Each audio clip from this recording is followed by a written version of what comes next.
The sun blazed upon the African savanna. The Zambezi River flowed strong and wide. It was home to many hippos. Among them was Humble.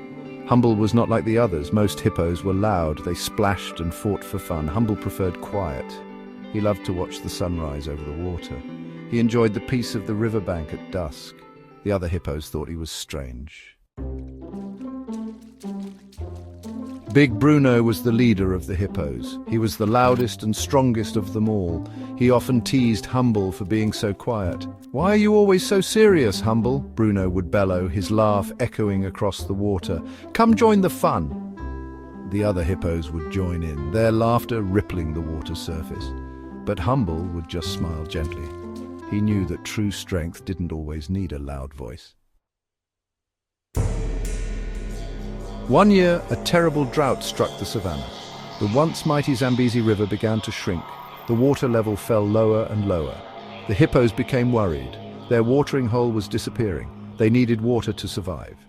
Panic began to spread through the herd. Big Bruno called a meeting. "We need to find a new water source," he declared. "But where can we go?" the hippos mumbled amongst themselves. No one had a solution. They were creatures of habit, used to their home on the Zambezi.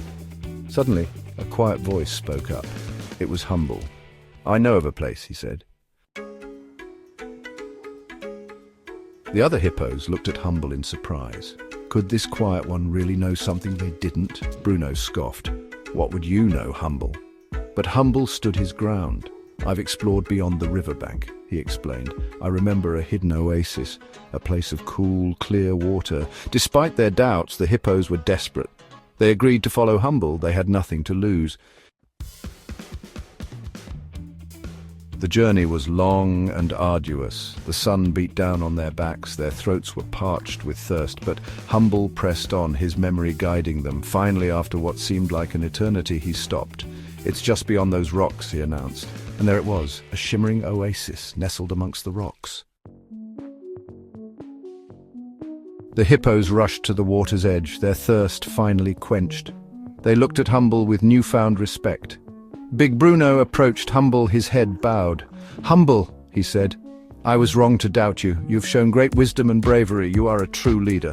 Humble smiled. He didn't need loud praise. The gratitude in their eyes was enough. He was happy to have helped his herd. From that day on, Humble was no longer teased for his quiet nature. The other hippos realized that true strength came in many forms. It wasn't about being the loudest or the strongest. It was about being kind, observant, and wise. It was about using your strengths to help others. And so, the story of Humble the hippo was passed down through generations. It became a reminder that sometimes the quietest voices hold the greatest wisdom, and that true strength lies not in might, but in the courage to be kind, the patience to observe, and the heart to lead.